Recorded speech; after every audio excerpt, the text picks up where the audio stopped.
안녕하세요. 저는 40대 초반의 아기 엄마입니다. 몇 년 전 처음 결혼했을 때 일이 떠올라서 이렇게 사연을 올려보게 되었습니다. 세상에 참 각각의 성격을 가진 사람들이 존재하죠.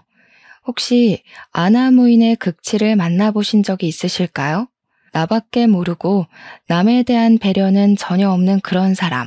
저는 만나본 적 있습니다. 바로 저희 시부모였죠. 부부는 서로 닮는다고 하잖아요. 끼리끼리 정말 잘도 만났구나 하는 생각을 하게 만드는 사람들이었습니다. 어떤 부분이 그렇게 닮았는지 궁금하시죠? 지금부터 치가 떨렸던 우리 시부모의 이야기를 시작해 보도록 하겠습니다. 사연은 시간을 거슬러 올라 저와 남편이 연애하던 시절부터 썰을 풀어볼까 합니다. 제가 남편이랑 연애할 때 남편을 조금 이상하게 생각했던 부분이 있었습니다. 그건 바로 남들이랑 식사를 하는 자리를 기피한다는 것이었습니다. 저랑 만날 때에도 매번 카페에서 만나 커피만 마시고 헤어진다던가 아니면 식사를 같이 하기 애매한 시간에만 자꾸 만나자고 하더라고요. 오후 2시, 저녁 8시, 점심때가 애매하게 빗나가고 저녁을 먹기엔 부담스러운 시간일 때 말이죠. 연애 초반에 저랑 밥이라도 한 끼 먹으면 큰일 나는 사람처럼 굴면서 밥을 먹지 않고 헤어지는 겁니다. 밥 먹기 싫어서 카페에서 대충 빵 같은 걸로 요기를 한다거나 영화관을 가서 팝콘이랑 나초 따위로 배를 채운다던가 그런 거 있잖아요. 연애 초반에는 오죽하면 다이어트를 심하게 하나? 왜 밥을 안 먹지? 하는 생각을 하게 만들었어요. 아니면 나보고 살을 빼라고 일부러 눈치를 주는 건가 싶기도 해서 나중에는 몇 번이나 물어봤는지 모르겠습니다. 혹시 내가 뚱뚱하다고 생각해? 아니면 자기 살 빼는 중이야? 왜 밥을 안 먹어? 하면서 말이죠. 처음에는 그런 거 아니라고 대충 얼버무리더니 나중에 돼서야 솔직하게 이야기를 해주더라고요. 우리 남편이 타인이랑 같이 식사를 하는 걸 극도로 싫어하는 이유가 바로 시부모 때문이었다 이 말이었죠. 시부모의 식사 예절이 정말 개차반 중에 개차반이라서 우리 남편이 극도의 혐오를 하게 된 거죠. 다른 사람이랑 밥 먹다가 자기도 모르게 시부모의 개차반 같은 모습이 나올까봐 스스로를 검열하기 시작했대요.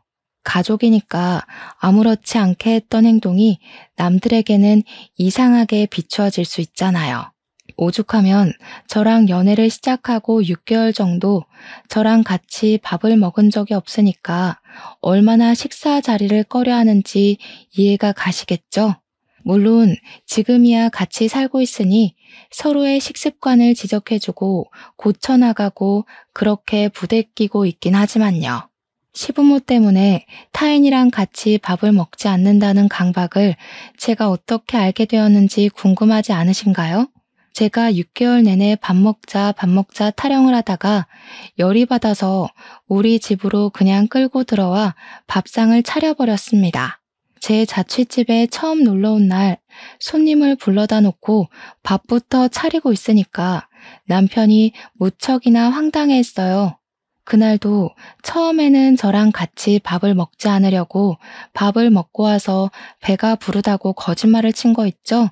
제가 박박 우겨서 또 먹으라고, 오늘은 밥 먹으라고, 내 앞에서 숟가락 당장 들으라고 화를 내니까 그제야 수저를 들더라고요. 근데 너무 깔끔하게 잘 먹고 식사 매너 또한 기가 막히게 좋았거든요. 도무지 왜 타인이랑 밥을 먹지 않는 건지 궁금해서 뭐가 문제라서 밥을 먹는 걸 싫어하냐고 물어봤어요. 그랬더니 시부모 때문에 수치스럽다면서 밖에서 남들이랑 같이 밥을 안 먹는다는 겁니다. 처음에는 다 큰 성인들끼리 밥 먹다가 수치스러울 일이 뭐가 있어서 그런가 싶어서 시부모가 반찬 투정이 심하냐고 물어봤죠. 저를 쓱 보더니 차라리 그런 거면 아무렇지도 않을 거라고 하더라고요. 저한테 눈으로 직접 보지 않는 이상 절대로 이 기분 공감해 줄 수 없을 거라면서 이야기를 시작했어요.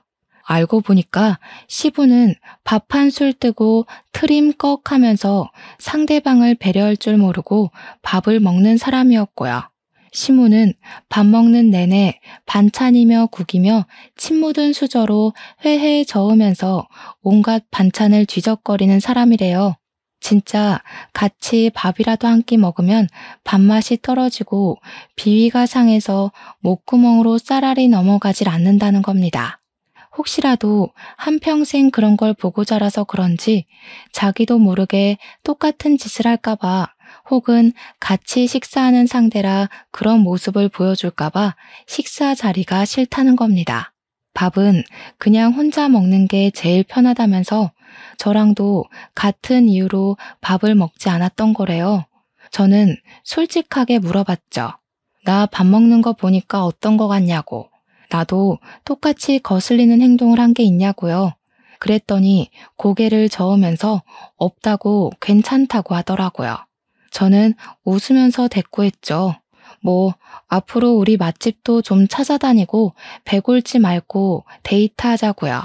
그동안 당신 만나면서 너무 배가 고팠다고 하루 종일 굶는 날도 있어서 살까지 다 빠진 것 같다고 투정을 부렸어요. 그제야 머리를 긁적이면서 미안했다고 앞으로는 잘 먹고 잘 다니자고 했어요. 그 뒤로는 뭐 애매한 시간에 만나서 굳이 밥을 피하는 일도 없어졌고 데이트도 잘했죠. 그렇게 알콩달콩한 연애를 하고 있는데 어느 날 모르는 번호로 전화가 왔습니다. 처음에는 모르는 번호라 스팸이거나 잘못 걸린 전화겠지 싶어서 받지 않았거든요. 근데 꾸준히 전화가 걸려오더라고요. 회사 사람인가 아니면 집주인이 바뀌었나 싶어서 받았더니 정말 예상하지도 못했던 인물이었습니다. 아무 생각 없이 여보세요 하고 받았더니 임지수 씨 휴대폰 맞냐고 제 이름 석자를 부르더라고요. 맞습니다 하니까 자기가 김영은 엄마라고 소개를 하는데 제 남편 이름이었습니다. 그러니까 연애하던 시절 시모가 남편의 휴대폰을 이리저리 뒤져서 제 번호를 찾아내고는 전화를 건 것이었어요. 만나는 아가씨가 있다는 이야기는 들었는데 소개를 시켜줄 생각이 전혀 없는 것 같아서 마음이 급해서 먼저 전화를 하셨다는 거예요. 아니, 만나는 아가씨가 있으면 재빠르게 집에도 인사를 시키고 해야지. 너도 좀 그렇지 않니?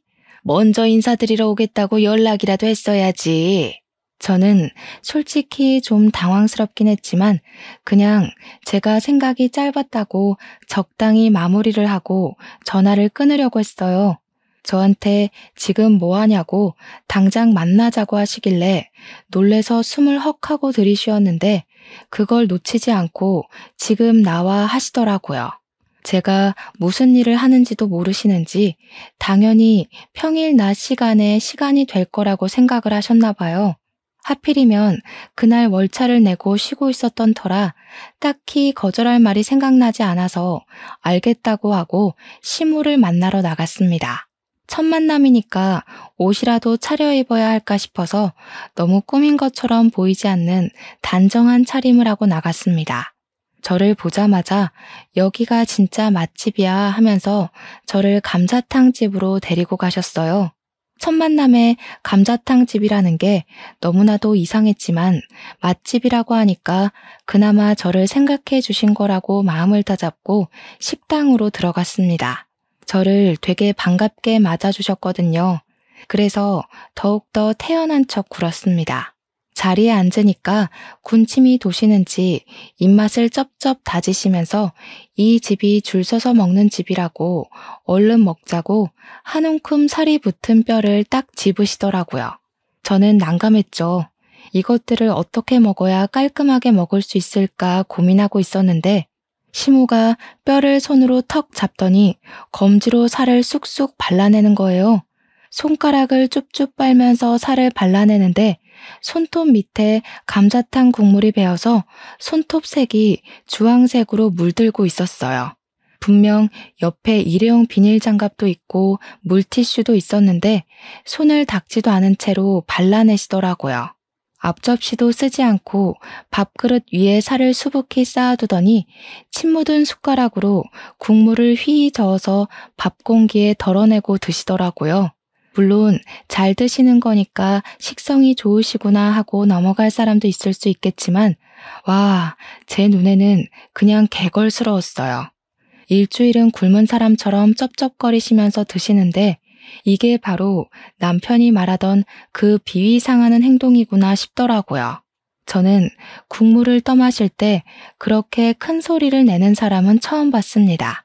침 묻은 숟가락을 탕 그릇 속에 넣고 몇 번을 떠드시는데 이럴 거면 국자랑 앞접시는 왜 존재하나 싶었죠. 순간 비위가 상해서 먹는 둥 마는 둥 하면서 애꿎은 밥 공기만 휘적거리니까 저를 보면서 혀를 끌끌 차시는 거예요. 예, 복 날아간다 복 날아가. 팍팍 먹어야지. 하면서 손가락으로 발라낸 살을 제 밥그릇 위에 떡하니 올리시는 겁니다. 순간 표정이 싹 굳어졌는데 더 큰 난제는 이걸 어떻게 먹어야 하나 하는 거였죠.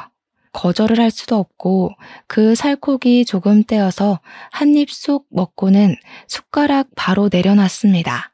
제가 밥을 먹고 와서 도무지 들어가지가 않네요 하면서요. 더 충격적인 건 그렇게 난장판으로 드신 감자탕을 국물 조금 남았다고 포장을 해서 가시더라고요. 저녁에 물 넣고 한 번 더 끓여 먹으면 간이 딱 맞겠다 하시는데 이래서 남편이 집에서 밥 먹는 걸 싫어하는구나 싶었죠. 제가 멍하니 시모 먹는 걸 보고 있으니까 저한테 웃으면서 우리 아들이랑 먹는 모습도 비슷하다고 하도 꽁꽁 숨기길래 서운할 뻔했다고 하시더라고요. 성격 자체는 약간 푼숫기가 있어 보였지만 그래도 모난 성격처럼 보이진 않았어요. 저한테 처음에 여자친구 없는 줄 알고 선자리도 잡아놨었다면서 물어보지도 않은 이야기를 먼저 막 하시는데 진짜 딱 푼수, 말괄량이 삐삐 같은 모습이 보였다고나 할까요? 제가 그냥 웃으면서 잘 만나고 있는 중이라고 하니까 조만간 좋은 소식 기대하겠다고 이 나이 먹도록 만났는데 헤어지면 둘 다 오갈 데 없는 거 알지? 하시더라고요. 그게 또 은근 부담 주는 말 같기도 하고 내 아들이랑 헤어지면 지구 끝까지 쫓아간다 하는 것 같아서 하하 하고 웃고 말았습니다. 시모와 함께 밥을 다 먹고 이걸 남편한테 말을 해줘야 하나 말아야 하나 고민하다가 결국 전화를 해서 말을 해줬더니 남편이 뭐라고 했게요? 와, 밥이 넘어가디? 한마디 딱 하더라고요.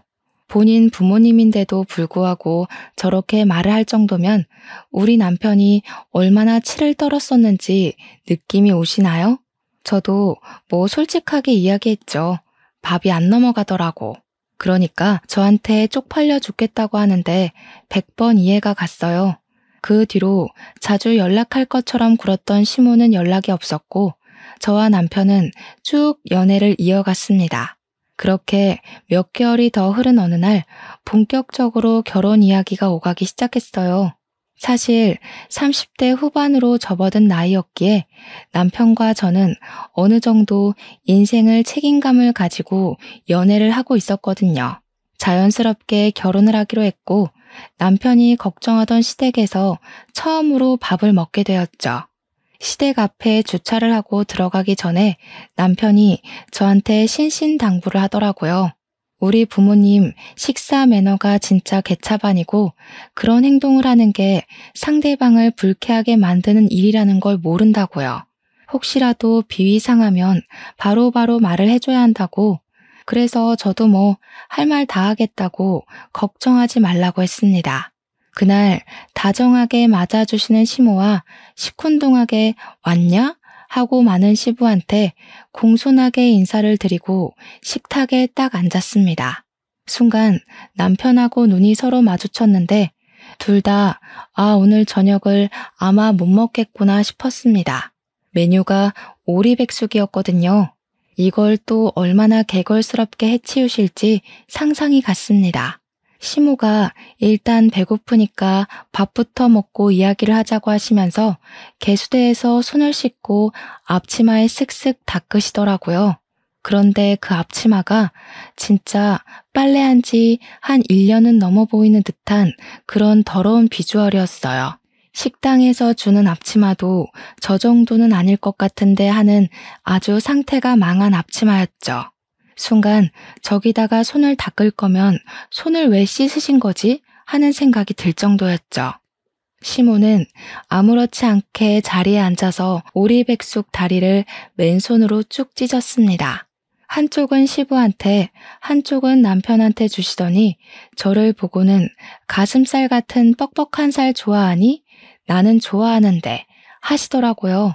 다리가 2개밖에 없으니까 너는 조용히 가슴살 먹어라 하는 것 같았습니다. 그러더니 또 손가락으로 가슴살 부분을 쭉쭉 해치는 거예요. 그래서 웃으면서 저도 다리살 좋아해요 했죠. 이미 시부랑 남편한테 다리 2개 다 줬으니까 이 핑계로 오리백숙에는 손도 안 대려는 깊은 뜻이 있었달까요? 근데 예상치도 못하게 시부가 어이구 다리를 좋아해 하면서 한입 베어 물은 다리를 제 밥그릇 위에 떡하니 올려두시는 거예요. 자기가 아끼는 거 양보한 거라고 껄껄 웃으시는데 입안에 반찬들이 온데 섞인 게 보이는 것도 모자라 한입 베어 문 다리살에 고춧가루가 묻어 있었습니다. 순간 비위가 확 상해가지고 우욱하면서 화장실로 뛰쳐들어갔어요. 빈속으로 간 것이었는데도 안에서 토끼가 확 몰아치더라고요. 한바탕 화장실에서 속을 가라앉히고 나오니까 시부모가 저를 보면서 눈을 동그랗게 뜨고 물어보시더라고요. 혹시 뱃속에 손주 있는 거 아니냐고, 경사난 거 맞냐고 설레발을 치시는데 놀래서 아니라고 했죠. 시모가 아니긴 뭐가 아니냐고 지금 입덧한 거잖아 하시는데 웃으면서 이야기했어요. 제가 비위가 약해서요. 드시던 걸 제 밥그릇에 올려두셔서 순간 역해서 그랬어요 하고요. 상상도 못했던 일이라 너무 당황스러웠네요 하니까 시부 얼굴이 빨개지더라고요. 깔끔쟁이 납셨네 하면서 우리 아들 짝 아니랄까봐 쌍으로 꼴값을 떤다고 하셨어요. 첫 만남에 저런 언사를 내뱉는 것도 놀라운데 남편 말대로 자기가 얼마나 비위 떨어지는 행동을 하는지 전혀 모르는 사람처럼 굴었어요. 그래도 지저분한 것보다는 깔끔한 게 낫다고 생각하는걸요. 아무리 가족이 될 사이라지만 먹던 것까지 나눠 먹을 만큼의 비위는 없어서요. 이거 아버님이 들고 가서 드세요. 시부가 절 탐탁지 않게 보는 시선이 느껴졌지만 저는 모른 척 했어요. 오히려 시모 얼굴이 더 빨개지더라고요. 그걸 보던 시부가 킁킁 기침을 2번 하시더니 시모를 부려먹기 시작했습니다. 물이나 좀 떠와 하시더니 김치 잘 나와라, 국 떠와라 하면서 시모가 앉아서 밥을 먹을 수 없게 하더라고요. 순간 결혼하고 나면 나한테 시키려나? 하는 생각이 들면서 소름이 돋았습니다. 시모는 분주하게 주방과 식탁을 오갔고 시부는 쩝쩝거리고 트림을 해대면서 식사를 하셨죠. 저랑 남편은 숟가락 내려놓고 2분이 식사하시는 거 구경만 했습니다. 그렇게 밥 먹고 집으로 돌아오는 길에 남편이랑 둘이 배가 고파서 곱창집 가서 곱창을 사 먹었어요. 둘이 말없이 밥을 먹으면서도 어이가 없더라고요. 근데 그날 저녁에 시모한테서 연락이 온 거예요. 집에 잘 들어갔냐면서 영 못 먹던데 그게 비위상해서 그런 거였냐고요. 어차피 결혼하면 한 번쯤은 부딪혀야 할 이야기라고 생각해서 솔직하게 이야기를 했습니다. 제가 너무 직설적으로 이야기를 했죠. 근데 어머님, 이제 한 가족이 될지도 모르는 사이니까 말씀드릴게요. 식사할 때 그렇게 행동하시면 다들 흉봐요. 형은 씨도 가족들이니까 그동안 참은 거지 밖에서는 흉 많이 봤을 거예요. 감자탕집에서도 그렇고 오늘도 그렇고 손가락으로 살 발라서 드신다고 다 헤집어 놓으면 나머지 부분에 누가 손이 가겠어요? 그럴 때 쓰라고 집게랑 가위가 있는 거죠. 제 말을 곰곰이 생각하시는 것 같더라고요. 한참 말이 없어서 여보세요 하고 재차 물어보니까 그제야 남에게 말로 들으니까 상당히 부끄럽다고 하시더라고요. 하루아침에 바뀌긴 어렵겠지만 최대한 고쳐보려고 노력을 하겠다고 하셨습니다. 아까 화장실에 달려가는데 입덧인 줄 알았다고 비위상해서 그런 거라는 말 듣고 얼마나 민망했는지 모르겠더라고 하시며 앞으로는 조심하겠다고 고쳐보겠다고 하시는데 시모는 그래도 말이 통하는 사람이라 다행이었습니다. 그 이후에 상견례 자리가 마련됐는데 시모가 의식을 하신 건지 한정식집이 아닌 양식집으로 가게 됐어요. 반찬을 나눠 먹어야 하는 한정식집은 식습관 때문에 걱정이 되셨나 봐요. 딱딱 1인분씩 스테이크가 나오고 서로 먹던 걸 주고받을 일이 없으니 오히려 남편도 저도 안심이 됐죠. 그날은 또 시부도 노력을 하는 건지 뭔지 우리가 우려했던 모습은 전혀 보이지 않았습니다. 상견례도 무사히 끝을 보게 되었고 결혼 날짜까지 손쉽게 정할 수 있었습니다. 나이가 찬 만큼 모아둔 돈도 꽤 있었고 양가에서 도움을 조금씩 주시기로 했기에 준비하는 데 막힘이 없었죠. 식장도 때마침 타이밍 좋게 잘 잡을 수 있었고 나름 비수기 시즌에 결혼하는지라 할인도 많이 받을 수 있었어요. 부케는 플로리스트인 친구가 만들어주겠다고 했고요. 웨딩 촬영이니 신혼여행이니 메이크업이니 먼저 시집간 친구들의 도움을 받아 일사천리로 준비했습니다. 결혼식 하는 날은 정말 정신이 없더라고요. 친구들이 하는 말을 그냥 흘려들었었는데 아침부터 분주하게 움직이고 몸이 피곤한데 피곤한 걸 못 느낄 정도로 바빴습니다. 결혼식이 끝나고 신혼여행을 바로 떠났기 때문에 비행기에서도 뻗어서 자느라 바빴고요. 여행 잘 마치고 한국으로 돌아와서 처음으로 한 일은 시댁에 인사를 드리러 간 것이었습니다. 한복까지 곱게 차려입고 시댁에 가서 식사를 하는데 그때부터 미묘한 신경전이 펼쳐지기 시작했어요. 시부가 이제는 우리 집 식구니까 알아서 잘해라 하더니 밥 먹는 내내 자꾸 심부름을 시키더라고요. 며느리야, 내 물잔이 비어있다. 며느리야, 굴전 좀 더 가져와라 하면서요. 심지어 굴전은 식탁에 올려진 접시가 마지막 접시여서 더 없어요. 그게 마지막이에요. 하고 말씀드렸죠. 그랬더니 저한테 더 붙여오면 되는 거 아니냐고 성질을 팍 부리시는 겁니다. 저도 은근히 오기가 생겨서 지고 싶지 않더라고요. 그래서 밥 먹고 붙여올게요 했어요. 그러니까 시부가 아니 지금 당장 먹고 싶다고 당장 해오라고 하면서 지지 않으려고 하셨어요. 제가 반찬 투정하지 마시라고 일단 동태전이랑 동그랑땡부터 드시라고 했죠. 제가 밥 먹고 굴전 천천히 부쳐드릴 테니까 일단 드세요 했는데 시모랑 남편이랑 아무 소리 안 하고 제 편을 들어주더라고요. 그때는 그냥 가만히 있는데 제 편을 들어주는 거였어요. 시부가 저한테 벌써부터 내 말이 말 같지가 않아? 이러면서 트림을 엄청 시원하게 꺽 하고 하시는 거예요. 열이 뻗치니까 트림이 다 나오네 하면서 저를 보길래 냉큼 코를 막아버렸습니다. 시부가 엥? 하면서 눈 동그랗게 뜨고 저를 쳐다보더라고요.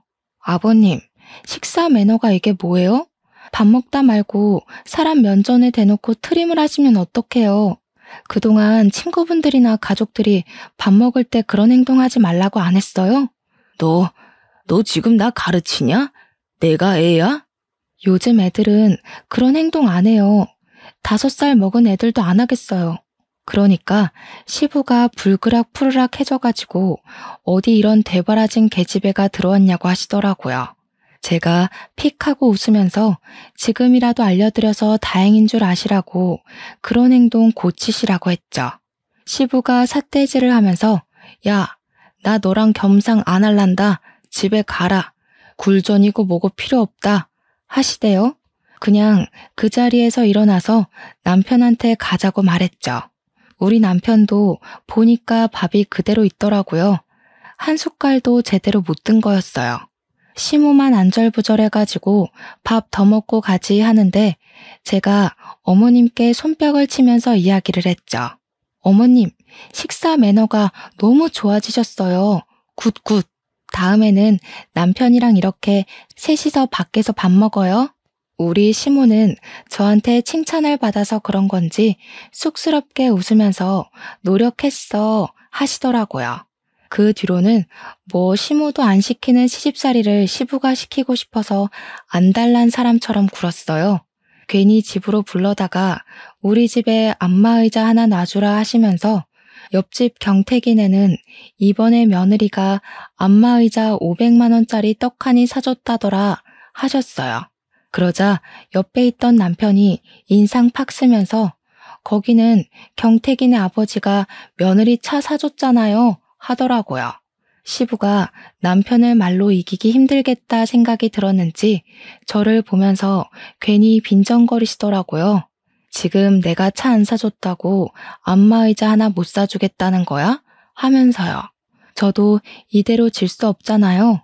아버님, 저 안마 진짜 잘하는데 한번 누워보세요. 아무리 그래도 안마의자보다는 사람이 직접 하는 게 좋지 않겠어요? 미심쩍어 하면서 엎드려 누운 시부의 등이랑 허리를 사정없이 밟았습니다. 시부가 돼지 멱다는 소리를 내면서 꺽꺽 하시는데 자근자근 밟으면서 많이 뭉치셨네요. 밟아야 풀려요 했어요. 시부가 내려와라 소리치는데 꿋꿋하게 밟았죠. 쓱 뒤를 보니까 시모가 웃음을 참느라 입을 손으로 틀어막고 있었습니다. 저한테 야, 나 죽겠다. 내려와. 하는 시부의 말을 살포시 무시하고 꾹꾹 눌러 밟았습니다. 아버님, 이만한 며느리 없죠? 안마 필요하시면 저 부르세요. 제가 해드릴게요. 안마 의자보다 사람 손맛이 좋죠. 우리 아버님도 옆집 가서 자랑하셔야겠다. 한참을 밟히던 시부가 저를 휙 노려보는데 애같이 구는 모습이 웃겨서 웃었죠 뭐. 원래 웃는 얼굴에는 침 못 뱉는다고 하잖아요. 하루는 시부가 자기도 젊은 애들이 다닌다는 청담동 미용실 가서 머리 한번 해보고 싶다고 저를 조르더라고요. 어떻게든 제 돈을 쓰고 싶어서 난리난 사람처럼 굴면서 그런 미용실은 몇십만 원 한다며 며느리 돈 좀 써보자 하셨죠. 그런데 우리 시부가 약간 탈모가 있으시거든요. 대머리까진 아니어도 듬성듬성해요. 그래서 시부한테 말했죠. 뭐 아버님 머리는 미용실 가서 뭘 하시는 게 중요한 게 아닌 것 같다고요. 머리숱이 듬성듬성해서 가발을 맞춰야 할 것 같은데요. 저랑 남대문에 가발 잘하는 집 가서 가발이나 하나 맞추세요. 우리 시부가 머리숱 때문에 젊었을 때부터 스트레스 받았다는 이야기를 시모한테 전해 들었거든요. 버럭하시면서 네가 나를 대머리 취급하냐고 열을 올리시는데 태연하게 말했죠. 제가 언제 대머리라고 했냐고. 숱도 별로 없어서 청담동 미용실 가봐야 지금이랑 다를 거 없다고. 이미지 변신하고 싶으면 가발하는 게 낫다고 했더니 가발은 됐대요. 자존심이 있다 뭐 이런 거 아니겠어요? 결혼한 지 8개월이 넘어가던 시점에 저와 남편에게도 축복받을 일이 생겼습니다. 바로 임신을 하게 된 것이었죠. 바로 남편이랑 같이 병원으로 달려가니까 임신한 지 5주쯤 된 것 같다고 심장 소리는 1, 2주 후에 들을 수 있대요. 근데 피고임이 조금 보인다고 절대적인 안정이 필요하다면서 집에서 아무것도 하지 말고 쉬라고 했어요. 남편이랑 같이 고민을 조금 했어요. 양가에 바로 알릴까 말까 하다가 아직은 위태위태하다는 의사의 조심스러운 말에 시간이 지나고 말하기로 했죠. 3주를 더 기다렸고 피가 고인 것도 사라지고 애 심장도 잘 뛴다는 소리를 들었습니다. 기본적인 검사에서도 아주 안정적이라고 잘 먹고 잘 쉬라고 하셨어요. 입덧이 곧 시작될 거라는 말에 시댁이랑 친정에 임신 소식을 전했습니다. 양가에서는 난리 법석을 떨었고 손주가 생겨서 신이 난다고 하시며 우리 집에서 임신 축하 선물이라고 금 팔찌를 해주셨어요. 무려 3돈짜리 팔찌를 해주시면서 나중에 아이 태어나면 녹여서 목걸이를 해주라고 하셨습니다. 원한다면 아이 거 팔찌랑 발찌도 해주시겠다고 튼튼하게만 낳으라고 하셨죠. 시댁에서도 아이가 생겼다고 하니 경사라고 먹고 싶은 거 없냐고 놀러 오라고 하시길래 남편이랑 같이 갔습니다. 제가 금팔찌를 끼고 갔더니 시부가 빤히 보다가 손목에 그건 뭐냐? 하고 물어보시더라고요. 친정에서 임신 축하 선물이라고 3돈짜리 금팔찌 해주셨다고 하니까 버럭 화를 내시는 거예요. 지금 시위하는 거냐고, 우리는 선물 준비 안 했다고 일부러 지금 꼽주려고 이런 걸 차고 온 거냐고 자격지심을 막 부리시는 거예요. 저는 그냥 씻을 때 빼고는 금팔찌를 내내 차고 다녔을 뿐이었거든요. 임신 축하 선물 받은 거라서 그냥 하고 다니는 거라고 했더니 시부가 나보라고 차고 다니는 거 아니냐고 하대요. 아주 사람 바보 만들고 있다면서 꼴도 보기 싫다고 방에 쏙 들어가시는 거예요. 남편이 시무한테 아빠 왜 저래? 하는데 시무도 영문을 모르겠다고 어리둥절하시더라고요. 그래서 저는 일부러 시부 들으라고 큰 소리로 이야기했어요. 아버님 배 안 고프신가 보다. 어머님, 우리 셋이서만 밥 먹으러 나가요. 저 이제 입덧 시작하면 밥 잘 못 먹을지도 모르는데 감자탕 먹으러 가는 거 어때요? 그렇게 말을 했음에도 시부가 조용하길래 진짜로 셋이서만 밥 먹으러 나왔습니다. 감자탕이라는 말에 남편이 눈살을 찌푸렸지만 못 이기는 척 따라 나서더라고요. 그런데 시모가 밥을 먹는데 진짜 젓가락으로 살을 조심스럽게 바르면서 예의를 차리시는 거예요. 남편도 놀래서 엄마가 웬일이야? 하는데 시모가 저를 보면서 되게 멋쩍게 이야기를 했어요. 며느리가 나한테 식사 예절이 잘못됐다고 호되게 이야기를 하는데 부끄럽더라고. 그래서 집에서 고치려고 연습하고 노력했지. 남편이 저를 존경스러운 눈빛으로 바라보는데 시모한테 엄지척하면서 잘하셨다고 칭찬해 드렸죠. 서툴지만 집게랑 가위를 쓰시고 국물도 앞접시에 덜어두시는 모양새가 퍽 보기 좋았어요. 그렇게 밥 먹고 집으로 돌아왔는데 과일이 당겨서 과일을 사들고 왔거든요. 시무랑 남편이랑 셋이 두런두런 이야기를 나누면서 과일을 먹고 있는데 시부가 씩씩거리면서 나오시더라고요. 진짜 내 밥 없어? 안 사왔어? 너희들 입만 입이고 나는 주둥이야? 하는데 시무가 부랴부랴 밥상 차리더라고요. 그러게 같이 가자고 했을 때 갔으면 얼마나 좋아요? 왜 삐쳐서 같이 밥 먹을 기회를 날리세요? 같이 밥 먹었으면 어머님이 밥상 차릴 일도 없고 얼마나 좋아요. 다음에는 애처럼 방에 들어가서 삐지지 마시고 같이 밥 먹으러 가요. 시부가 아무 말도 못하고 저 노려보는데 남편이 이러다 사달이라도 날 것 같았는지 집에 가자고 했어요. 그렇게 시간이 또 조금 흐르고 예상했던 대로 입덧이 시작되었는데 남들과 다르게 먹덧으로 온 거예요. 하루 종일 먹고 싶은 게 모락모락 생각나는데 미치겠더라고요. 특히 그 맛집 감자탕이 너무 먹고 싶어서 결국 시모한테 퇴근하고 감자탕 먹으러 가자고 졸랐어요. 시모가 좋다고 하더니 시부도 가겠다고 하는데 괜찮겠냐고 하시더라고요. 그래서 뭐 알겠다고 비위상해서 못 먹을 것 같으면 포장해 와서 먹으면 된다고 했죠. 남편은 야근이라 시부모랑 셋이 가게 됐는데 오랜만에 본 시부의 먹는 모습은 진짜 적응이 안 되더라고요. 시부의 쩝쩝거리는 소리는 식당 전체를 울리는 듯했고 트름까지 꺽꺽 해대면서 밥을 먹더라고요. 아니, 식사 내내 탄산음료를 찾아대니까 한 번 먹고 트림하고 두 번 먹고 트림하고 할 수밖에 없었죠. 시모한테 살이나 좀 발라보라면서 젓가락으로 깨작거리지 말고 손으로 살 좀 발라오라고 김치 다 먹었으니까 셀프 코너 가서 김치 좀 가져와라 하는데 짜증이 확 나더라고요. 저 진짜 감자탕이 엄청나게 먹고 싶어서 시무 졸라서 간 거였는데 시부 먹는 거 보니까 입맛이 뚝 떨어지는 거예요.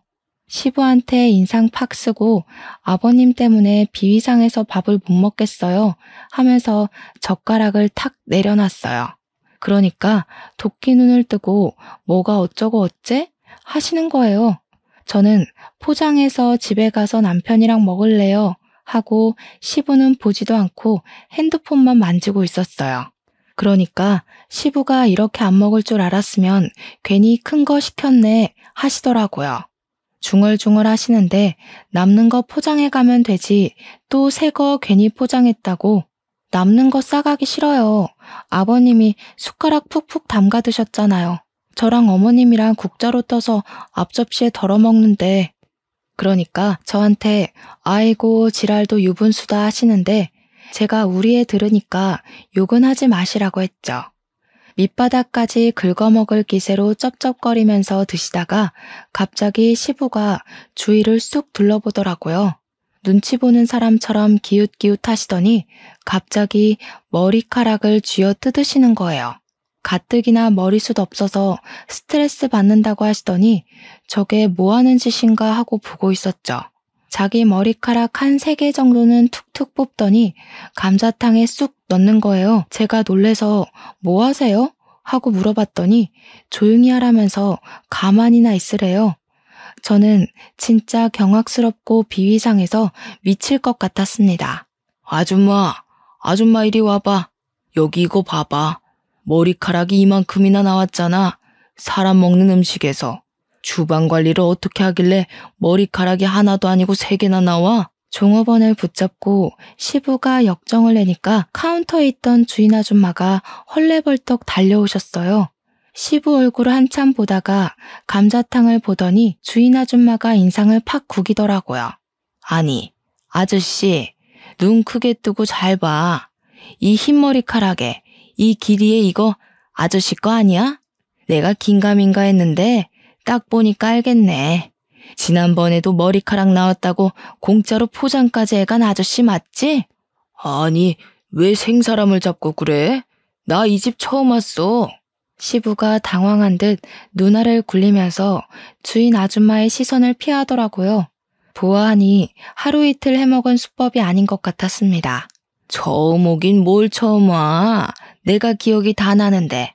아저씨 지난번에도 머리카락 나왔다고 고래고래 소리 지르면서 난리쳤잖아. 내가 그래서 가게에 CCTV 죄다 달아놨어. 어디 한번 돌려봐. 경찰 불러? 경찰이라는 말에 시부가 당황했는지 입 꾹 다물고 가만히 있는 겁니다.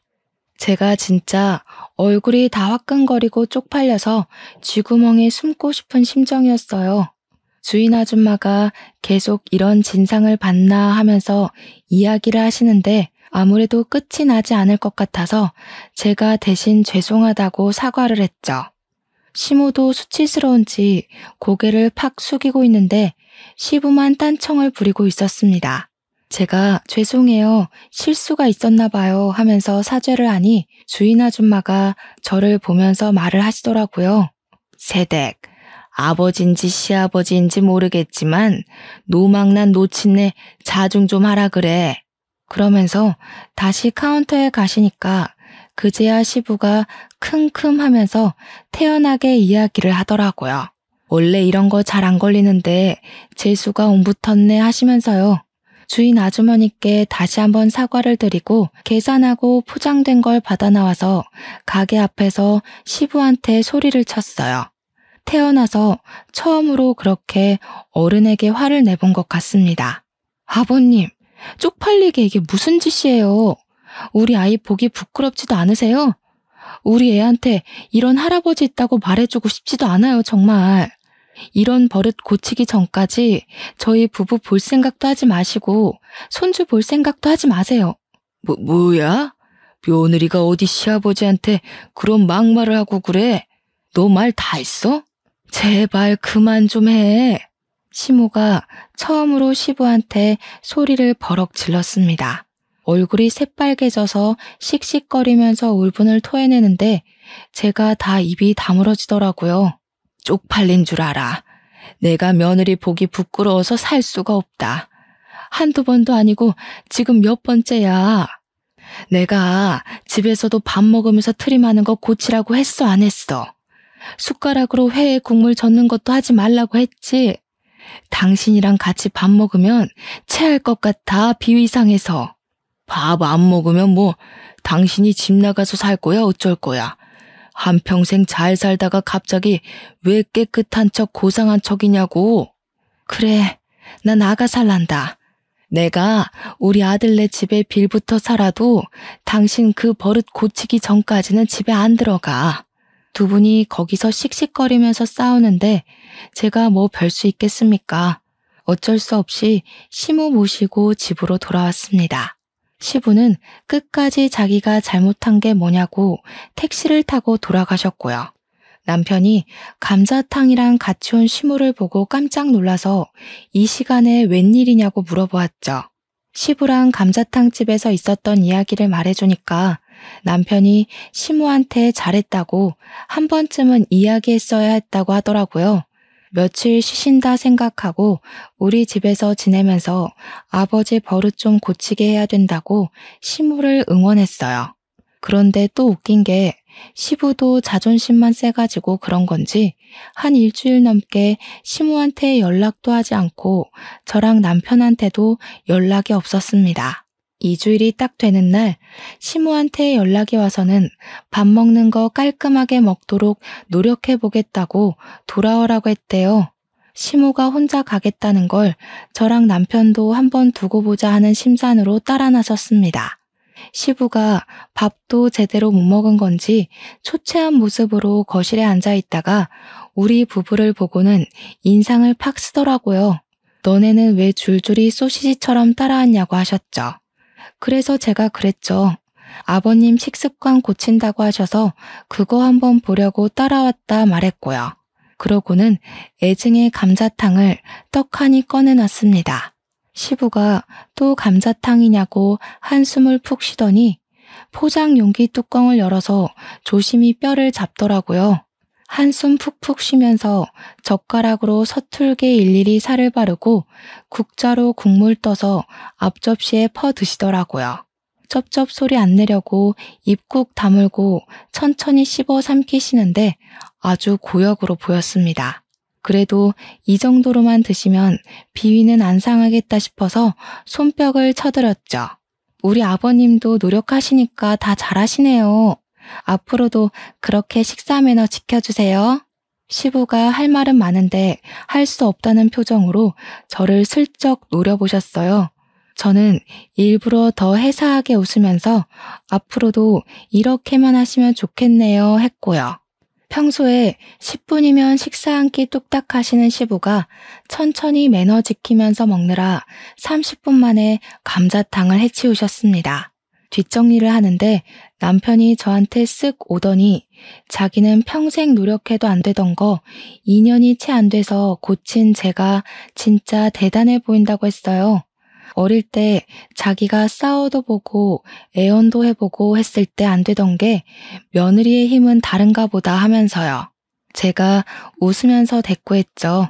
가끔은 가족이 이야기하는 것보다 남이 이야기하는 게 더 잘 먹힐 수도 있다고요. 남편이 고개를 끄덕이면서 맞장구를 쳐주었습니다. 이 정도로만 식사 예절을 지켜준다면 앞으로 부모님과 밥 먹는 날이 곤욕스럽지 않을 것 같다고요. 저한테 고맙다고 몇 번이나 말을 해주더라고요. 그동안 마음고생이 심했을 우리 남편을 저도 토닥여 주었습니다. 결혼한 지 몇 년이 흐른 지금 우리 아이가 벌써 둘이에요. 두 아이 모두 밥 먹는 것만큼은 예의 바르게 지도하고 있는 중입니다. 지금까지도 시부모 두 분 다 밥 먹을 때 항상 조심하려고 노력하고 있는 중이고요.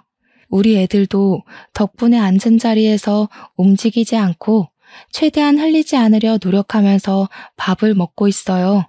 이래서 처음 버릇을 잘 들여야 나중에 늙어서도 고생하지 않는 거겠죠? 가장 기본적인 문제지만 고치기 어려운 습관이라고 생각합니다.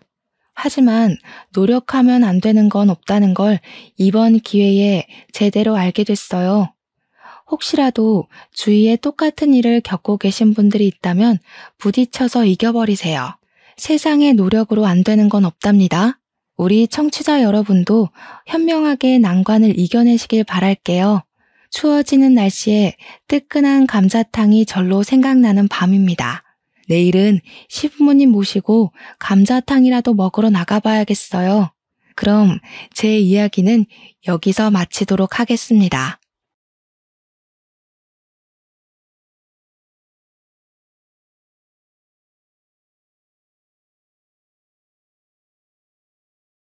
안녕하세요.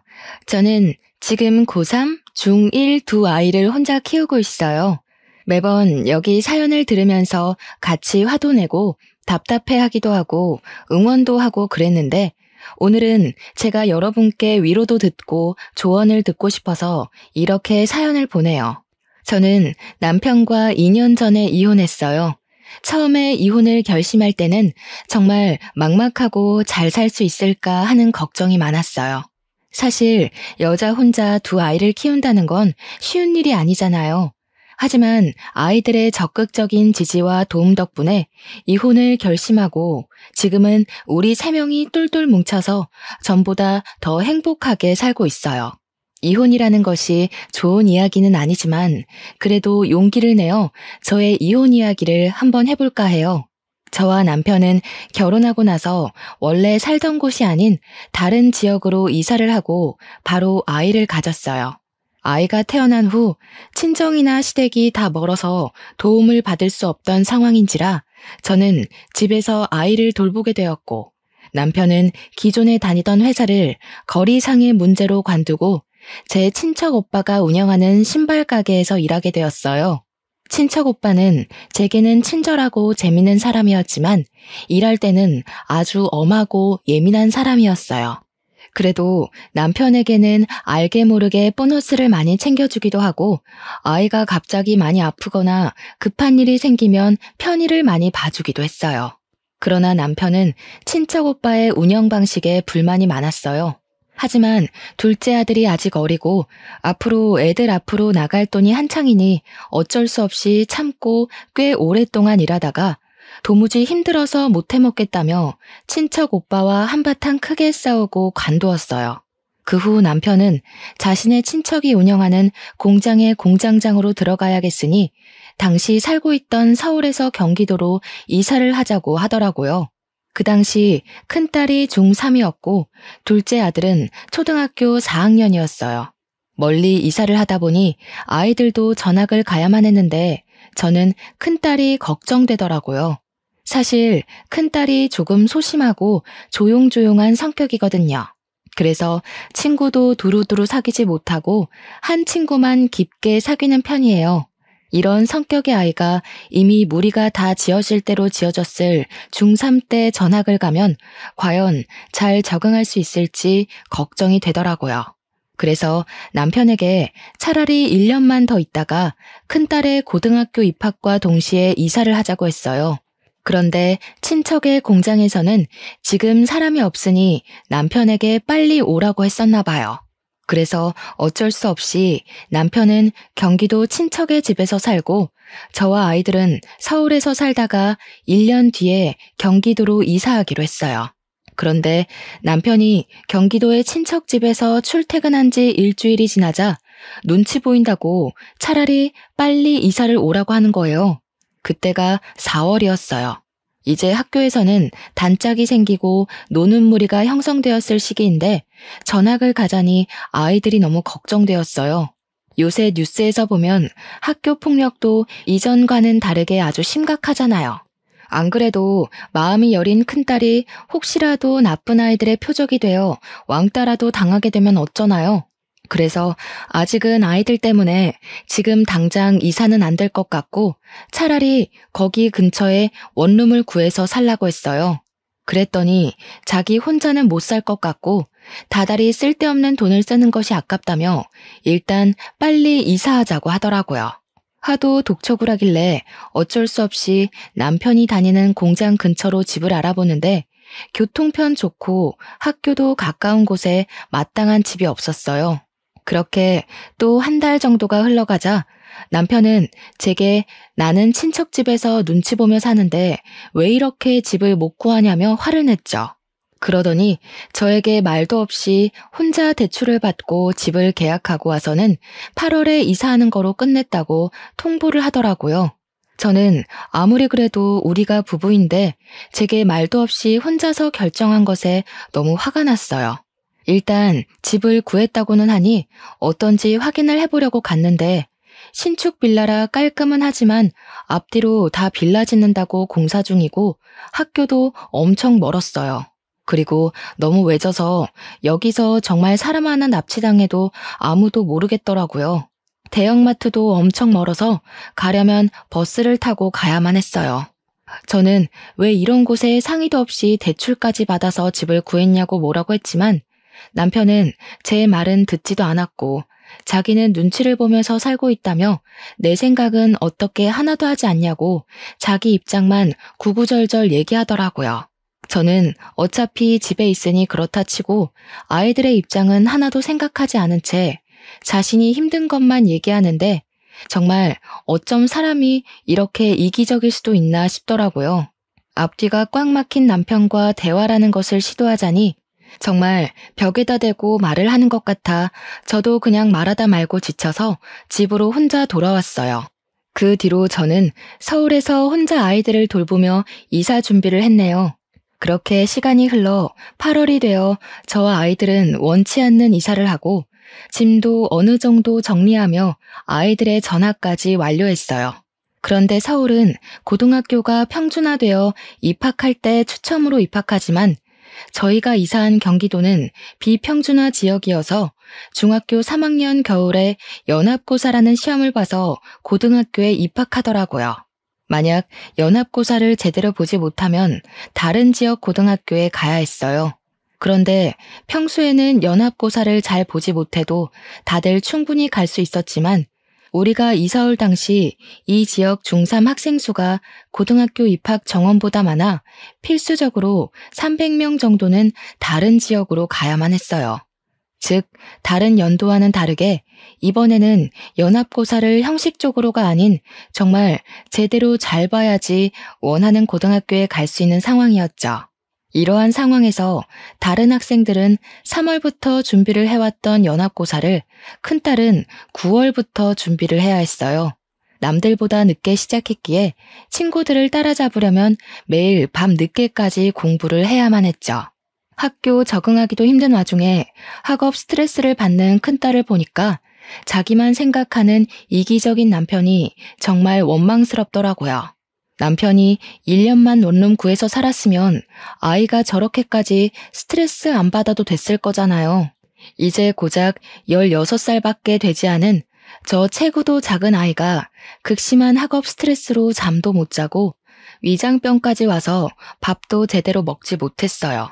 저는 안쓰러워 죽겠는데 남편은 그런 딸을 위로해주지는 못할 망정 왜 그리 약해 빠졌냐고 뭐라고만 하더라고요. 보는 제가 정말 다 섭섭하고 화가 났죠. 한 번은 남편에게 여기로 이사만 오지 않았어도 큰딸이 저렇게까지 고생을 안 했을 것이라고 말했더니 남편은 그럼 나는 1년간 친척 집에서 눈치 보며 살아야 하는데 그런 건 생각하지 않냐고 제게 뭐라고 하더라고요.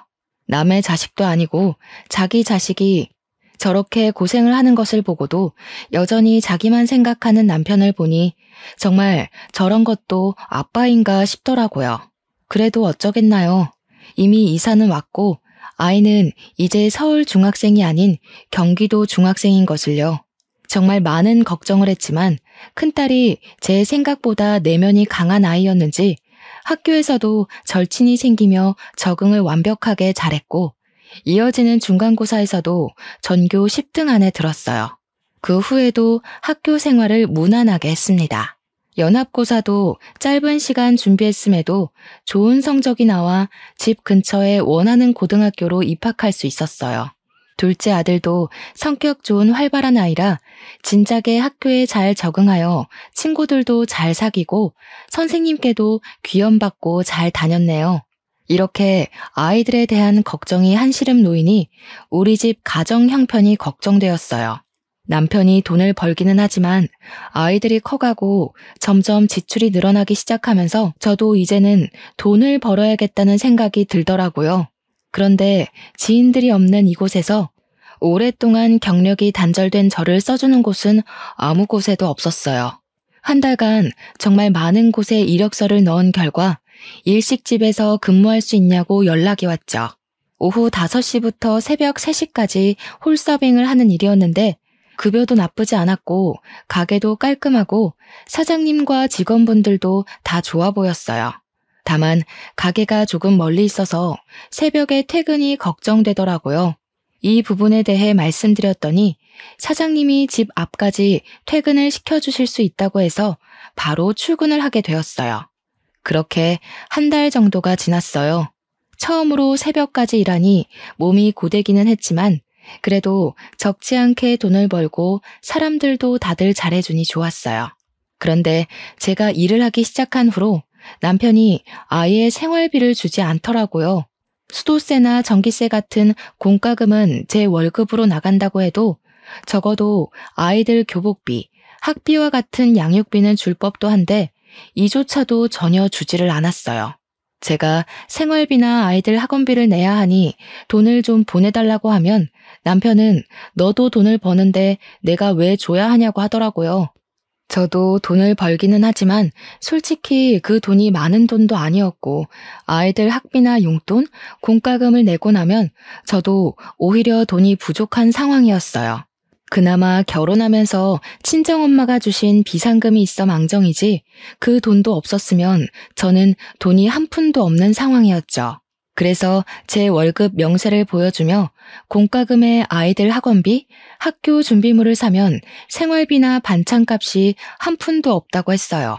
그래도 남편은 절약하고 줄이라고 하면서 절대 돈을 주지 않더라고요. 제가 뭐 그 돈으로 사치하겠다는 것도 아니고 커가는 아이들 먹이고 입히는 것에 쓰겠다는데 그조차도 용납하지 못하고 돈을 하나도 주지 않는 것이 정말 더럽고 치사하더라고요. 남편이 이런 식으로 나오니 저는 새벽까지 하는 일이 힘들어도 일을 관둘 수가 없었어요. 그러던 어느 날이었어요. 큰딸이 야간 자율학습을 마치고 밤 10시에 집에 오는데 집 근처에서 동네 깡패들을 만났다고 했어요.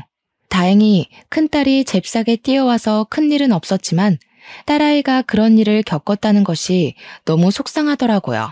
제가 그 시간에 집에 있으면 당연히 학교 앞으로 나가겠지만 저는 그 시간에 가게에 있어야 하는 상황인지라 남편에게 어제의 일을 이야기하며 밤 10시에 아이를 데리고 오라고 부탁했어요. 남편은 고1이면 다 컸는데 무슨 데리러 가냐며 오히려 저한테 과잉보호한다며 뭐라고 하더라고요. 저는 그런 남편이 도무지 이해가 되지 않았어요. 제가 뭐 매일 데리러 가라는 것도 아니고 집이 외지고 근처에 사는 친구가 하나도 없는 상황에서 딸이 깡패를 만났다는데 부모라면 당연히 아이를 지켜야 하는 것 아닌가요? 저는 남편에게 제가 일을 하고 있어서 나가지 못하니 꼭 그날은 아이를 데리고 오라고 신신당부를 했죠. 남편은 시큰둥하게 알았다고 대답하더라고요. 다음날 큰딸에게 물어보니 역시나 남편은 아이를 데리러 나가지 않았고 집에서 TV를 보고 있었다고 하더라고요.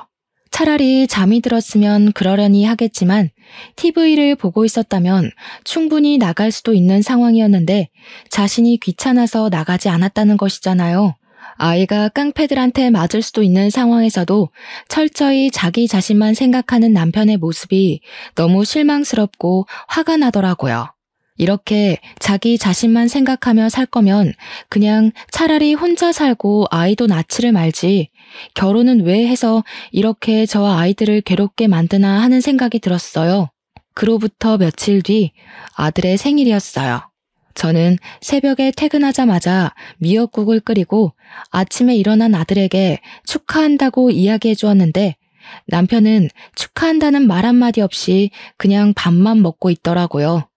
아들이 남편에게 나 생일인데 선물이나 용돈 없냐고 물으니 남편은 정색하며 무슨 용돈이냐고 밥이나 먹으라고 하더라고요.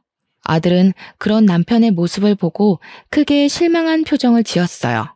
잠시 뒤 아들은 펑펑 울면서 다른 아빠들은 아들이 생일이라고 하면 생일 선물도 사주고 그 주 주말에는 같이 놀러 가기도 하는데 우리 아빠는 놀러 가기는커녕 용돈도 안 준다고 나를 아들로 생각이나 하냐 하더라고요.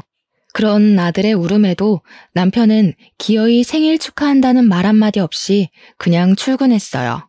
저는 솔직히 그날은 남편이 케이크라도 들고 퇴근을 할 줄 알았지만 남편은 빈손으로 퇴근을 했더라고요. 그 뒤로 아들과 남편의 사이는 급속도로 멀어졌네요. 남편이 아이들에게 하는 모습을 보면 정말 당장이라도 이혼을 해버리고 싶었어요. 하지만 아이들이 엄마랑만 사는 것보다는 아빠와 함께 사는 것이 더 좋다고 생각되어 남편의 이기적인 행동을 보면서도 바보같이 참고만 살았어요. 그러다가 연말이 되었어요. 연말에는 회식도 많아서 가게에도 손님들이 정말 많았고 장사를 마치고 정리를 하면 늘 새벽 5시였어요. 그래도 사장님이 가게에서 우리 집에 먼데도 여전히 매번 퇴근할 때 집 앞까지 태워다 주셔서 항상 편하게 퇴근을 할 수 있었죠. 어느 12월의 금요일 밤이었어요. 그날은 송년회나 회식으로 유달리 손님이 많아 정말 힘들었고 장사를 끝내니 새벽 5시였어요. 정말 피곤한 몸을 이끌고 사장님 차를 타고 퇴근을 했는데 남편이 그 시간에 안 자고 거실에 앉아 있더라고요. 왜 안 자고 있냐고 물었더니 남편이 저를 아주 매섭게 노려보며 화를 냈어요. 너 이 시간까지 그놈이랑 같이 있었지? 애들도 있는데 잘하는 짓이다. 무슨 소리야? 나 지금까지 가게에서 일하다 왔어. 거짓말하지 마. 내가 방금 너 그놈 차에서 내리는 거 다 봤어. 그리고 원래 3시에 끝나잖아. 지금 6시야. 지금까지 그놈이랑 같이 있었잖아. 아니야?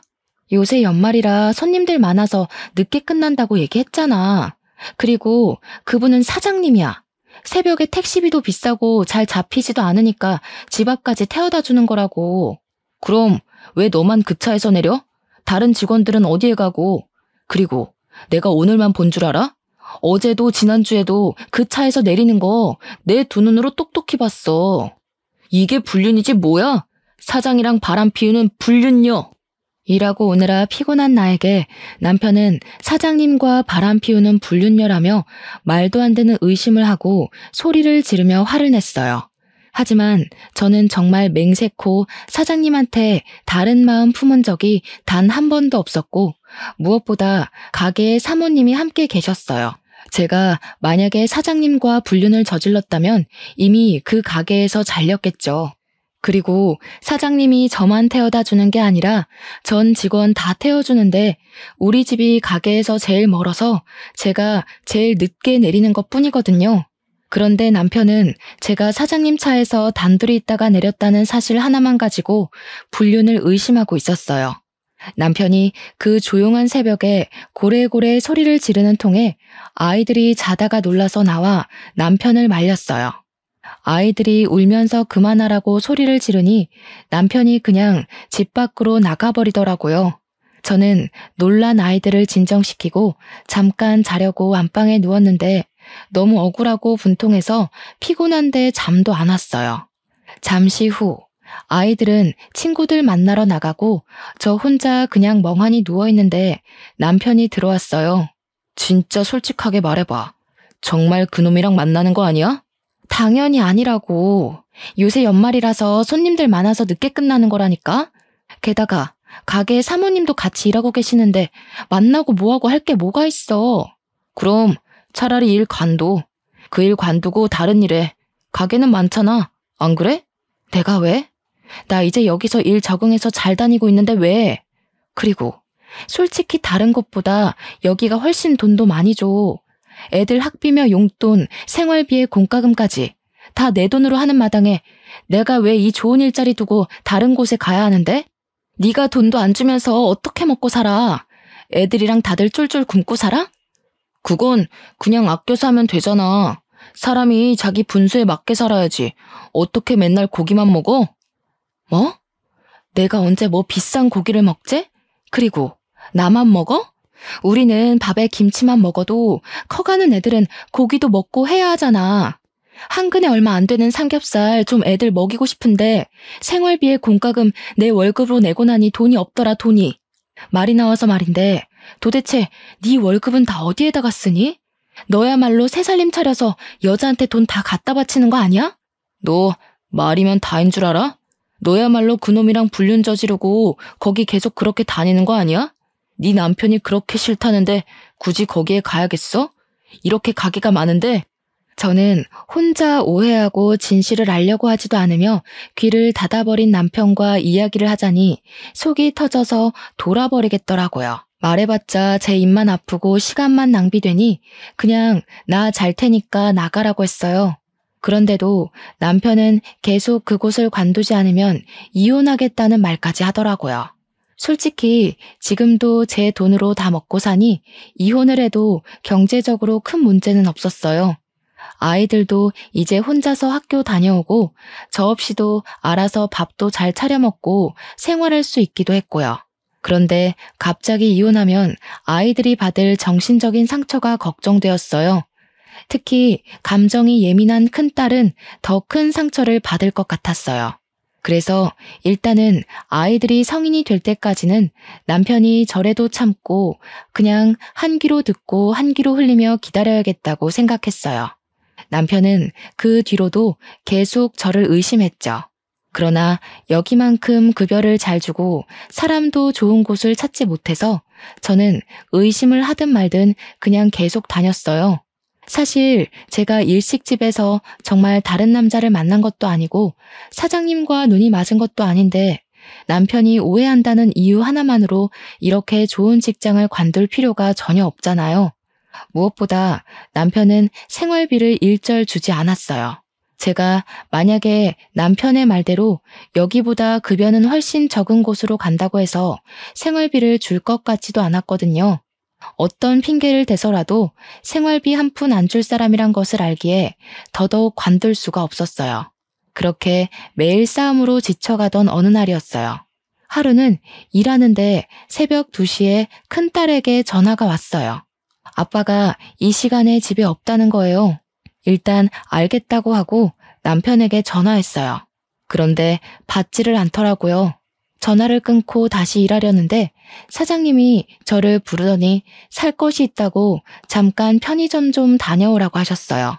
저는 가게에서 나와 편의점으로 향했어요. 편의점을 가려면 큰 신호를 건너 아파트 단지 앞까지 가야 했죠. 아파트 단지 앞으로 걸어가는데 저 멀리 남편과 웬 여자가 팔짱을 끼고 걷더라고요. 저는 남편을 부르려다가 뭔가 이상해서 이게 무슨 상황인지 지켜보기로 했어요.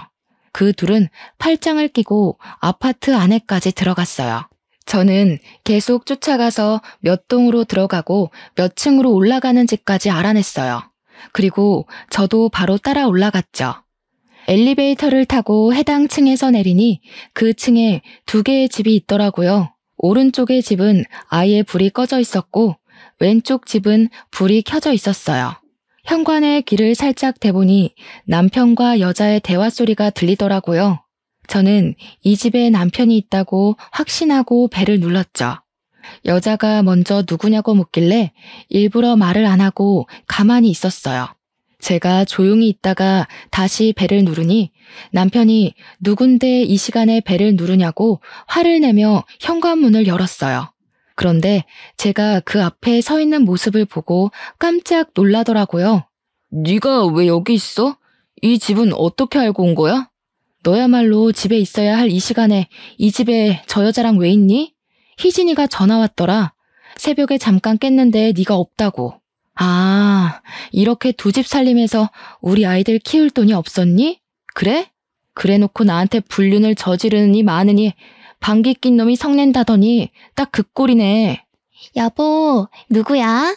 누구길래 이렇게 화를 내? 아이 이야기는 또 뭐고? 여보? 지금 상황 보면 모르시겠어요? 이 사람 원래 저랑 결혼해서 애가 2이나 있는 유부남이에요. 뭐 어차피 저는 이 사람 성격에 질려서 이혼하려던 참이었으니까 그쪽이 이 남자를 가지든 말든 알아서 하세요. 서영아, 아니야. 이 사람 옛날에 한번 만났는데 정신이 좀 오락가락해. 허언증도 있고 좀 그래. 이 시간에 이렇게 다니는 거 보면 모르겠어? 그렇게 병원을 가라는데도 가지도 않고 그러네. 그니까 서영이는 상관하지 마. 알았지? 그냥 정신 나간 여자야. 남편은 저를 정신병자 취급하며 정신 나간 여자라고까지 했어요. 지금 생각해보면 딱히 틀린 말은 아니었던 것 같아요. 자기밖에 모르고 제멋대로 상상의 나래를 펼치고 의심하는 사람과 사느라 그때는 정말 저도 제정신으로 버티기가 힘들었거든요. 정말 아이들이 있으니 버티고 참았지 아이들마저 없었으면 이미 저는 정신병원에 갔을지도 모르겠네요. 아무튼 그런 남편의 말을 상간녀는 그 말을 또 곧이곧대로 듣고 저에게 나가라고 하더라고요. 저는 더 화내고 따져묻고 싶었지만 상간녀와 남편이 나를 밀어내고 문을 닫아버리는 통에 나올 수밖에 없었어요. 아파트 밖으로 나와 다시 정신을 가다듬고 편의점 갔다가 가게에 들어가는데 이 상황이 화가 나는 것이 아니라 오히려 마음이 싹 정리되면서 편안해지더라고요.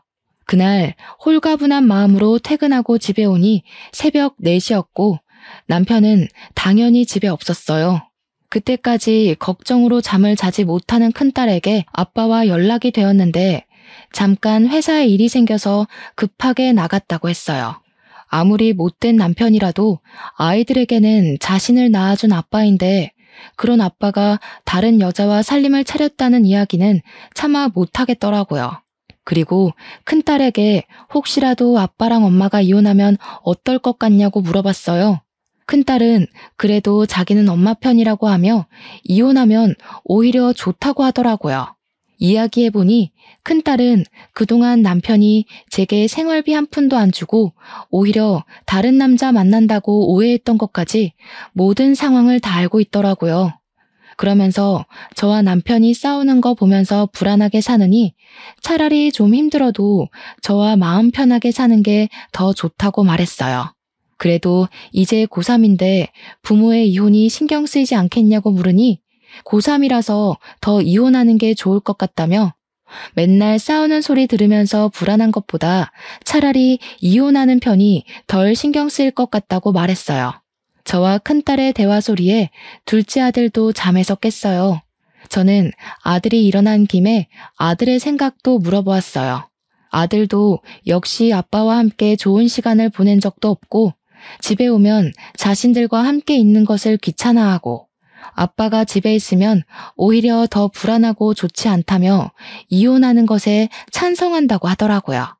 아이들의 말을 듣고 저는 바로 남편과 이혼을 하기로 마음먹었어요. 사실 저는 이기적이고 아이들조차도 돌보려 하지 않는 남편에게 이미 5만 가지 정이 다 떨어진 상태여서 다른 여자를 만나 무슨 짓을 하든 말든 저는 아무 상관이 없었어요. 항상 이혼하고 싶은 마음은 굴뚝 같았지만 그래도 아이들에게는 이 사람이 아빠인데 이혼한다면 아이들의 마음에 큰 상처를 줄 것 같아 이혼을 못하고 있었거든요. 그런데 남편이 다른 여자를 만나 살림까지 차리는 것을 두 눈으로 확인하고 게다가 아이들도 이혼하는 것에 대해 찬성하는 이 마당에 저는 제가 이혼을 못할 이유는 없다고 생각했어요. 그리고 다음 날 저는 이혼 서류를 준비하고 남편 공장 앞으로 갔어요. 그리고 남편에게 전화를 걸어 잠깐 앞으로 나오라고 했죠. 남편이 나오자 아무 말 없이 이혼 서류를 던져주고 그냥 왔어요. 그리고 집으로 돌아가는데 시어머니한테 전화가 오더라고요. 종태한테 다 들었다. 네가 불륜을 저질렀는데 뭐가 잘한 게 있다고 이혼 서류를 내밀어?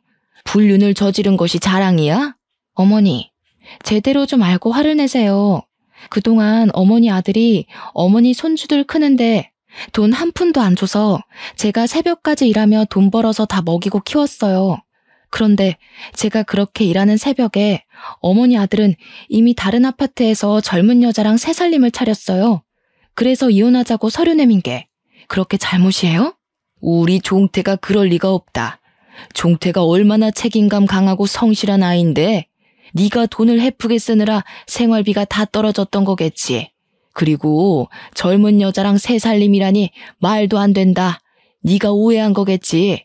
어머니는 남편의 말만 듣고 무조건 다 제 잘못이라고만 하면서 자기 아들에게 사과하고 같이 살라고만 했어요. 시어머니와의 전화를 끊으니 이번에는 남편의 형, 동생이 돌아가면서 전화해서는 제게 불륜 저질러 놓고 뭐가 그리 당당하냐고 뭐라고 했어요. 게다가 남편 회사의 사장님인 친척 형까지 저한테 전화해서 남편이 돈 벌어다 주면 알뜰살뜰하게 집에서 살림이나 잘할 것이지 돈도 헤프게 쓰고 다른 남자까지 만나냐며 뭐라고 하더라고요. 누가 한 가족 아니랄까봐 남의 말은 하나도 듣지 않고 혼자 오해하고 의심하는 게 다들 똑같더라고요. 저는 너무 화가 나서 견딜 수가 없었어요. 이 사람들에게 남편의 잘못을 확실히 알려주기로 했어요.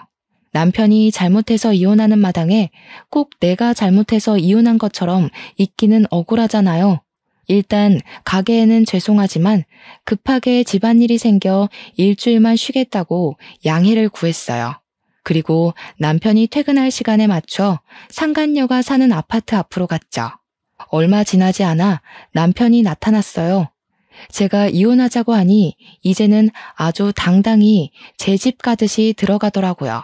저는 기회를 놓치지 않고 아파트에 들어가는 사진을 찍었어요. 또 사진 찍을 것이 있을까 싶어 기다리는데 마침 둘이 팔짱 끼고 다정하게 나오더라고요. 몰래 쫓아가니 세상 다정한 부부처럼 장을 보고 있더라고요. 우리 집에서는 한 번도 사지 않았던 비싼 소고기도 장바구니에 넣더니 남편이 자신의 카드로 계산을 하더라고요. 저랑 장을 볼 때는 달걀 한 판도 아깝다며 한 판 다 못 먹으니 10구짜리만 사라던 사람이었거든요. 마트에서도 둘이 딱 달라붙어서 시식 코너에서는 서로 먹여주기도 하며 장을 보는데 볼수록 가관이더라고요. 저는 이 모든 모습을 사진을 찍어 남편의 가족과 친척들에게 보냈어요. 그리고 다들 제가 불륜을 저질렀다고 하시는데 실제로는 이렇게 남편이 다른 여자와 불륜을 저지르는 상태이고 저는 지금 생활비 한 푼도 못 받는 상황인데 이런 상황에서 제가 이혼 서류를 내민 것이 그렇게 욕을 먹을 만큼 잘못한 것이냐고 문자를 보냈어요. 그렇게 문자를 보내고 집에 들어와 쉬고 있는데 남편에게 전화가 왔어요. 너 제정신이야? 아무리 그래도 그렇지 어떻게 내가 서영이랑 만나고 있는 사진을 그렇게 다 보내? 네가 보낸 사진과 문자 보고 우리 엄마 충격으로 쓰러지셨어. 어떡할 거야? 네가 나보고 정신 나간 여자라며. 정신 나간 여자가 무슨 짓인들 못할까? 그리고 너네 가족한테 내가 불륜 저질렀다고 얘기했더라? 내가 진짜 불륜이라도 저질렀으면 이렇게 억울하지라도 않지. 네가 잘못했는데 왜 내가 욕을 먹니? 어머니 일은 안타깝지만 어머니 쓰러지신 게 네 잘못이지 내 잘못은 아니잖아. 안 그래? 사실 시아버지가 지금은 돌아가셨지만 젊은 시절 그렇게 바람을 피우고 다니셨다고 해요. 정말 여자 문제, 돈 문제로 시어머니가 마음고생을 말도 못하게 하셨죠. 그런데 아버지를 절대 닮지 않겠다고 다짐했던 아들이 자기 남편과 똑같은 짓을 하고 이혼당하게 생겼으니 그 충격에 쓰러지신 거죠. 어머니께서 쓰러지신 것은 너무 안타까운 일이지만 이 와중에도 남편은 자신의 잘못은 생각하지도 않고 무조건 다 제 탓으로 돌리더라고요. 그 모습을 보니 정말 이 사람은 상종해서는 안 될 사람이라는 생각이 들었고 이런 사람을 믿고 결혼 생활을 한 저의 지나간 시간이 너무 아깝게 느껴졌어요. 지금 생각해보면 남편과 결혼할 당시 저의 눈이 단단히 삐었던 것 같아요. 그리고 다음날 시어머니가 눈을 뜨지 못하고 돌아가셨다는 소식을 들었어요. 저는 남편의 얼굴이 보기 싫어 장례식장에도 가기 싫었지만 그래도 평소에는 시어머니가 잘해주시기도 했고 마지막 길을 가시는데 찾아가지 않는 것도 예의는 아닌 것 같아 어쩔 수 없이 장례식장으로 향했어요. 그래서 장례식장 안으로 들어섰더니 어디선가 싸우는 소리가 들리더라고요. 그런데 목소리가 뭔가 익숙해서 싸우는 소리를 따라가 보니까 남편이 자신의 가족, 친척들과 어머니의 영정사진 앞에서 크게 다투고 있었어요. 가만히 들어보니 제가 어제 보낸 사진과 문자에 관한 내용을 가지고 다투고 있더라고요. 남편의 가족들과 친척들은 문자의 내용을 남편에게 보여주며 아버지가 어머니를 얼마나 힘들게 했는데 그 모습을 보고 자란 네가 어떻게 그럴 수 있냐고 다들 남편에게 한 소리를 하고 있었어요. 그 사이에서 남편은 아니라고 다들 오해하고 있다고 해명을 하고 있었죠. 그러다가 제가 장례식장 안으로 들어서니 남편이 저를 보고 화를 버럭 내며 오더라고요. 네가 여기에 왜 와? 다른 사람들한테는 다 보내도 우리 엄마한테는 보내지 말았어야지. 네가 우리 엄마를 죽인 거야. 네가. 불륜이나 저지른 주제에 잘도 돌아다닌다. 그놈의 불륜. 막말로 내가 사장님이랑 불륜을 저질렀던 증거라도 있어? 내가 사장님 집에 단둘이 들어갔다거나 손이라도 잡았거나 팔짱이라도 낀 증거라도 있냐고. 자기는 서영이라는 년이랑 팔짱도 끼고 살림도 차리고 할 것 다 했으면서 너야말로 불륜을 저질러 놓고 뭘 잘했다고 행패야? 저는 어지간하면 싸우지 않으려고 했지만 아직도 자신의 잘못을 인정하지 못하고 뻔뻔하게 구는 남편의 모습에 화가 나 결국 어머니의 영정사진 앞에서 크게 화를 냈어요. 저와 남편의 말다툼이 점점 심해지자 모든 친척이 와서 말렸어요. 저도 어머니께서 돌아가신 마당에 이렇게 싸우는 것은 아닌 것 같아서 그만하고 어머니께 인사만 드리고 바로 돌아왔네요. 그리고 장례가 마친 후 우리는 바로 이혼을 진행했어요. 이혼하기까지 남편의 잘못이 매우 컸기에 저는 위자료를 받고 비교적 빨리 이혼을 할 수 있었어요. 집은 남편 명의였으니 저와 아이들은 살던 집에서 나와 학교 근처에 새로운 집을 구했어요. 집이 작아져서 아이들이 실망할까 걱정했지만 다행히도 아이들은 학교가 가까워서 좋다고 말했어요. 이렇게 저와 두 아이는 이사를 하고 나서는 한 번도 큰 소리 내지 않고 우리끼리 알콩달콩 재밌게 살았어요. 경제적으로 넉넉하지 못하고 저도 일하는 것이 힘들기는 했지만 그래도 의심하는 남편이 없이 마음 편하게 지낼 수 있으니 너무 좋더라고요. 그렇게 한 달 정도가 지났어요. 갑자기 전 남편에게 전화가 왔어요. 저는 받기 싫었지만 이 인간이 무슨 이야기를 하려고 하나 궁금해서 받아봤더니 잠깐 일이 있다고 만나자는 거예요. 저는 당연히 싫다고 하고 그냥 끊어버렸죠. 그러고 나서 집에서 쉬고 있는데 누가 문을 똑똑 두드리더라고요. 문을 열어보니 전 남편이었어요. 그때가 평일 낮이라 회사에 있을 시간일 텐데 거지꼴이 돼서 제 앞에 서 있더라고요. 제게 잠깐 집에 들어가도 되냐길래 저는 너랑 편하게 앉아서 말할 사이냐며 얼굴만 봐도 구역질나니까 그냥 여기 서서 이야기하라고 했어요. 나 배가 너무 고프고 돈도 한 푼도 없는데 들어가서 밥 한 끼만 주면 안 돼? 너 회사 다니면서 번 돈 있잖아. 그리고 밥은 서영이라는 년한테 차려달라고 할 것이지. 왜 여기 와서 달래? 걔가 전문 꽃뱀이었어. 이 말 저 말로 꼬시면서 내가 번 돈 족족 빼가고 집도 다 갖고 튀었어. 꼬락선이 참 좋다. 걔 앞에서 내가 정신 나간 여자니 상대하지 말라고 할 때는 언제고 결국에는 그 여자한테 다 빼앗겼니? 그럼 네 잘난 형이랑 동생한테나 가봐. 형이랑 동생도 어머니 장례식 후에 엄마가 그렇게 아빠 때문에 고생한 거 알면서 어떻게 아빠랑 똑같은 짓을 했냐고 나한테 영 끊자고 했어.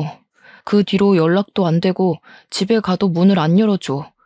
회사에서도 소문 퍼져서 해고당하고 다른 회사에 가보려고 해도 이미 소문이 퍼져서 그런지 다들 오지 말래. 나 정말 오갈 데도 없는 거지 신세가 됐어. 그래도 우리 애들도 있는데 자선사업 한다 생각하고 나 좀 봐주라. 응? 내가 이렇게 무릎 꿇고 싹싹 빌게. 그래서 이제 와서 나보고 네 밥이라도 차려달라고? 진짜 너 뻔뻔하다. 기억 안 나? 너 내가 일한 뒤로 생활비 부족하다고 말해도 돈 한 푼도 주지 않던 사람이야. 그런데 그런 너한테 내가 왜 밥을 차려줘야 하니?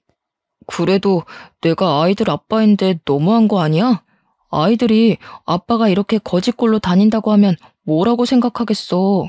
그렇게 아이들 생각한다는 사람이 야자 끝나고 오는 길에 깡패 만날 것 같아서 데리러 가라니까 TV나 보고 있었냐? 애들 생일은 알아? 네가 애들 생일에 미역국 끓이고 케이크라도 사준 적 있어? 큰딸 고등학교 입학한 후로 애들 학비, 학원비 한 푼이라도 네 월급에서 나간 적 있어? 우리 애들은 널 아빠로 생각하지 않아. 그니까 말도 안 되는 소리 짓거리지 말고 당장 꺼져. 지금 안 가면 경찰 부를 거야? 전 남편은 저의 단호한 이야기에도 나가지 않고 계속 무릎 꿇고 빌고 울길래 저는 경찰을 불러서 쫓아내버렸어요. 나가면서도 그래도 한때는 아이들 아빠인데 어떻게 이렇게 매정하냐며 뭐라고 하더라고요. 매정한 게 누군데 저에게 뭐라고 하니 참 기가 막히더라고요. 역시 전 남편은 여전히 자기만 아는 철저히 이기적인 사람이었어요. 그 후에는 아이들 학교 시간에 맞춰서 학교 앞으로 가서 아이들에게 접근해서 아빠 행세를 하려 했지만 솔직히 아이들이 한창 뛰어놀고 싶을 때 놀이동산이나 동물원은 고사하고 집 앞 공원조차도 한번 데려가지 않고 용돈도 한번 안 준 아빠가 아이들이라고 좋겠어요? 아이들도 그런 아빠를 무시하고 매몰차게 거절했다고 해요. 그런 아이들에게 그래도 아빠인데 혹시라도 아빠와 함께 시간을 보내고 싶다면 제 눈치 보지 말고 언제든지 가도 좋다고 했어요. 그랬더니 아이들은 질색하며 그런 아빠와 같이 있느니 차라리 아빠 없이 사는 게 더 낫다고 하더라고요. 그 말을 듣는데 아이들의 마음이 이해가 되기도 하면서 가엾더라고요. 아빠가 있긴 하지만 아빠의 역할을 전혀 하지 않아 차라리 없는 것이 더 낫다고 말하는 아이들의 마음이 어떨까 하는 생각에 너무 짠하고 안쓰러웠어요. 그래도 아이들에게는 아무리 나쁜 아빠여도 아빠는 아빠라고 말하며 너무 아빠를 미워만 하지 말라고 타일렀네요. 그 뒤로는 전 남편은 이제 제게 연락을 하거나 아이들 앞에 나타나지 않았어요. 저도 굳이 알고 싶지도 않고 아이들도 이제는 아빠의 존재를 잊고 살아가고 있네요. 사연을 쓰면서 생각났는데 처음에 제가 전 남편과 결혼한다고 했을 때 친정엄마가 너무 이기적이고 자기 자신만 생각한다며 그렇게 반대를 하셨거든요. 그때는 아니라고 나한테 정말 잘해준다며 엄마가 잘못 본 거라고 우겼는데 결국에는 엄마의 말씀대로 마음고생을 심하게 하고 이렇게 이혼하게 되었네요. 전 남편으로 인해 한창 힘들 때는 엄마의 말을 듣고 그대 결혼을 하지 말았어야 했다는 생각을 하기도 했어요. 하지만 한편으로는 전 남편과 결혼해서 누구보다도 야무지고 속이 꽉 찬 두 아이를 만났으니 그래도 결혼을 통해 제 인생의 가장 큰 보물을 얻었다는 생각도 드네요. 비록 이혼이라는 과정을 통해 아이들에게 본의 아니게 상처를 주긴 했지만 그 상처를 보듬어주고 아이들 아빠 몫까지 최선을 다해 사랑해주며 감사한 마음으로 살아가려고요. 부디 저의 딸은 저와 같은 상황들을 겪지 않고 마음 잘 맞고 이야기 잘 들어주는 좋은 남편 만나 평생 행복하게 살면 좋겠네요. 마지막으로 한창 부모의 사랑이 필요할 시기에 사랑은커녕 부모가 싸우는 것만 보았지만 그래도 사고 한번 치지 않고 잘 자라고 있는 우리 아이들에게 진심으로 고맙고 사랑한다는 말을 전하고 싶네요. 이제 나이가 들어 새벽까지 일하기가 쉽지는 않지만 그래도 힘을 내보렵니다. 저는 두 아이의 엄마니까요. 지금까지 저의 사연을 들어주셔서 감사합니다.